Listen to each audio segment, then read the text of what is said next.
اس پر اسرار اور غیر آباد گلی میں دو خون ہو چکے تھے، لرزہ خیز قتل۔ پولیس ان میں سے ایک کا بھی سراغ لگانے میں کامیاب نہ ہو سکی تھی۔ حیرت کی بات تو یہ تھی، قتل چاند کی 14ویں رات کو ہوتا تھا۔ قاتل ایسا کوئی ثبوت نہیں چھوڑتا تھا جس سے پولیس کو رہنمائی مل سکے۔ رقیہ شہر کی مشہور ڈانسر تھی، خوبصورت اور رعنائی کی شاندار تصویر۔ لوگ اس کی ایک جھلک دیکھنے کو ترستے تھے۔ شہر کے بڑے بڑے رئیس، نواب زادے لائنوں میں لگ کر ٹکٹ خرید کر اس کا ڈانس دیکھتے تھے۔ سلیمان اور کاظم دونوں بہترین دوست تھے، دونوں ڈانسر رقیہ کے جان باز عاشق، اس کے ایک اشارے پر جان دینے کے لیے تیار۔ سلیمان اور کاظم تھے تو دونوں دوست، مگر سٹیٹس میں زمین و آسمان کا فرق تھا۔ کاظم شہر کے امیر ترین سیٹھ کا بیٹا تھا، لمبا قد، خوش اخلاق۔ سلیمان دولت میں کاظم کا مقابلہ نہیں کر سکتا تھا۔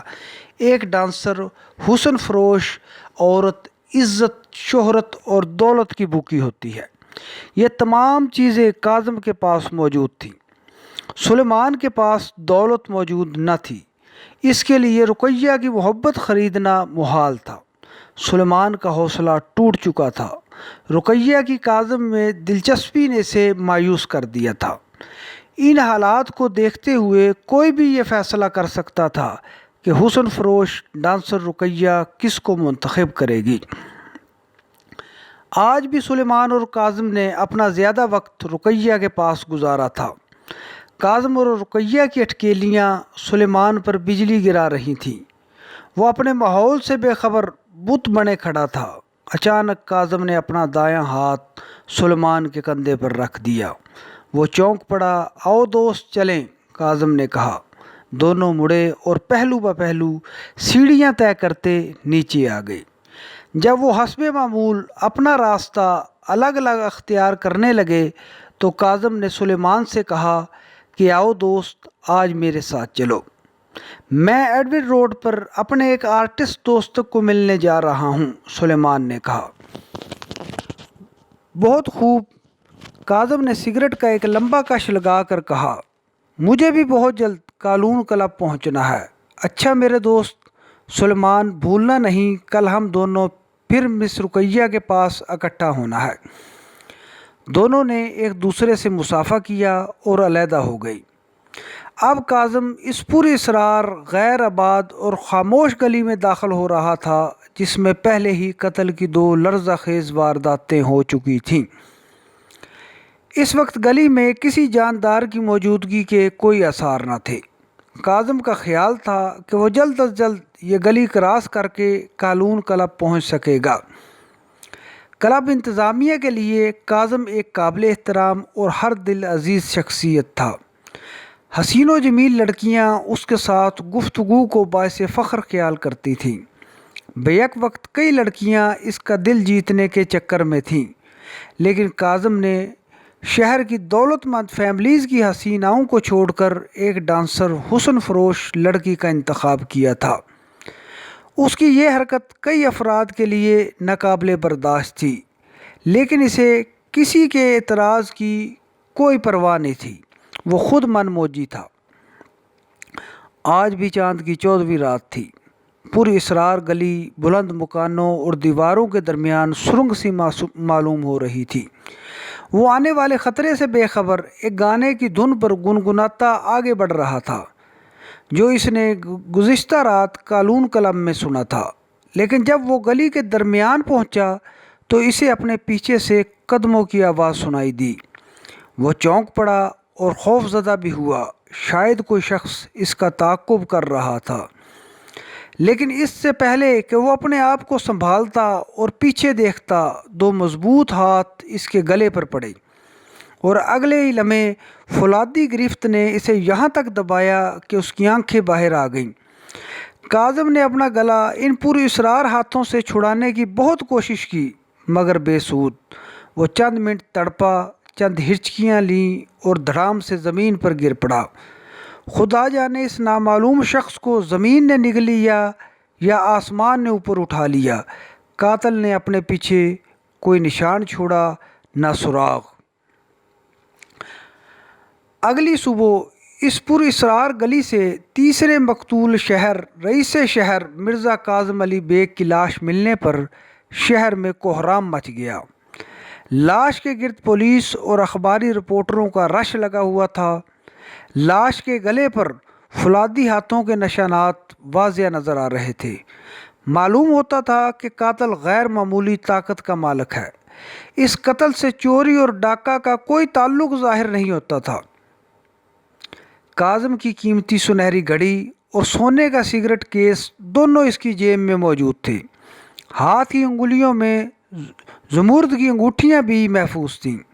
اب پولیس کو ایسے شخص کی تلاش تھی جو مقتول سے عداوت رکھتا ہو، کیونکہ بظاہر یہی وجہ نظر آ رہی تھی۔ اس دفعہ پولیس نے اس قتل کی تفتیش کے لیے اپنے مشہور افسر انسپکٹر عارف کو چنا تھا، اور انسپکٹر عارف نے بھی اس کیس کو چیلنج کے طور پر لیا تھا۔ مرزا کاظم علی بیگ کے قتل والی صبح مس رقیہ اور اس کا چچا ناشتہ کی میز پر آمنے سامنے بیٹھے تھے۔ چچا جعفر چائے پی رہا تھا۔ جعفر ایک تیز طبیعت، خشک مزاج اور تنہائی پسند شخص تھا۔ اس کی اس جنونی طبیعت کی وجہ سے گھر کا کوئی ملازم شدید ترین ضرورت میں بھی اسے مخاطب کرنے کی جرت نہیں کرتا تھا۔ رقیہ کے چچا اور چچی ہی اس دنیا میں رہ گئے تھے۔ ان دونوں کے سوا اس کا کوئی نہیں تھا۔ وہ پروفیسر جعفر کو پیار سے چچا جاف کہہ کر پکارتی تھی۔ جعفر اخبار کا ورق الٹنے ہی والے تھے کہ دفعتاً رقیہ کی نظر ایک نام مرزا کاظم پر پڑی۔ اس نے فوراً اپنے چچا کا ہاتھ روک دیا۔ ذرا ٹھہرنا چچا، وہ گھبرائی ہوئی آواز میں بولی۔ اس نے اخبار اپنے ہاتھوں میں لے لیا، لیکن الفاظ اس کی نگاہوں کے سامنے ناچ رہے تھے۔ منہ پر ہوائیاں اڑنے لگی، ہاتھ تھر تھرانے لگے۔ کاظم قتل کر دیا گیا تھا۔ اس کے دماغ میں بجلی سی کوند گئی۔ قتل اس کے گھر کے جانے کے فوراً بعد کیا گیا تھا۔ اخبار اس کے ہاتھ سے چھوٹ گیا اور اگلے سیکنڈ وہ غش کھا کر زمین پر گر گئی۔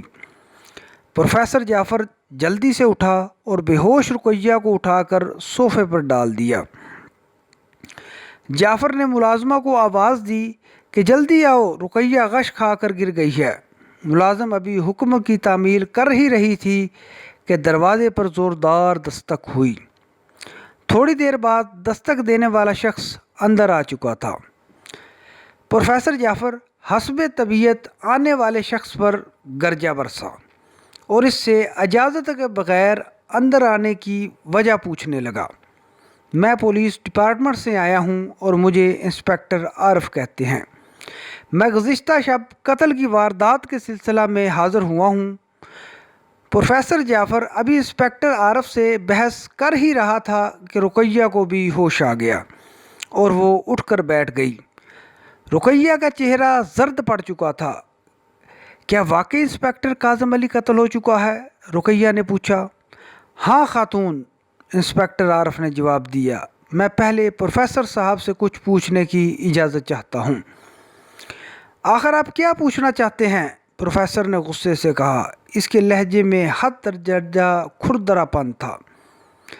مقتول کاظم نے کیا گزشتہ رات آپ کے ہاں کھانا کھایا تھا؟ انسپکٹر عارف نے پوچھا۔ ہاں درست ہے، پھر جعفر نے جواب دیا۔ کھانے پر مقتول کے علاوہ اور کون کون تھا؟ انسپکٹر عارف نے پوچھا۔ میں، میری بیوی، بھتیجی رقیہ اور نوجوان سلیمان، جعفر نے جواب دیا۔ اوہ، مسٹر قاسم سلیمان، کیا سلیمان اور کاظم یہاں سے اکٹھے گئے تھے؟ انسپکٹر عارف نے پوچھا۔ چچا آپ کے سوالوں کے صحیح جواب نہ دے سکیں گے کیونکہ یہ کھانا کھانے کے فوراً بعد اپنی لائبریری میں چلے گئے تھے، جعفر کی بجائے رقیہ نے جواب دیا۔ کیا آپ کے چچا کا یہی معمول ہے مس رقیہ؟ پروفیسر جعفر پھر بھڑک اٹھا اور کہنے لگا کہ مجھے کسی کے مہمانوں سے کوئی دلچسپی نہیں اور اپنے کسی جاننے والے کو میں اپنے گھر آنے نہیں دیتا۔ کیا یہ میں یقین کر لوں کہ گزشتہ رات آپ کے گھر کھانے کے دوران کوئی ناخوشگوار واقعہ پیش نہیں آیا، مثلاً بحث و مباحثہ، لان تان یا جھگڑا وغیرہ؟ انسپکٹر عارف نے پوچھا۔ یقیناً ایسا کچھ نہیں ہوا، مس رقیہ نے جواب دیا۔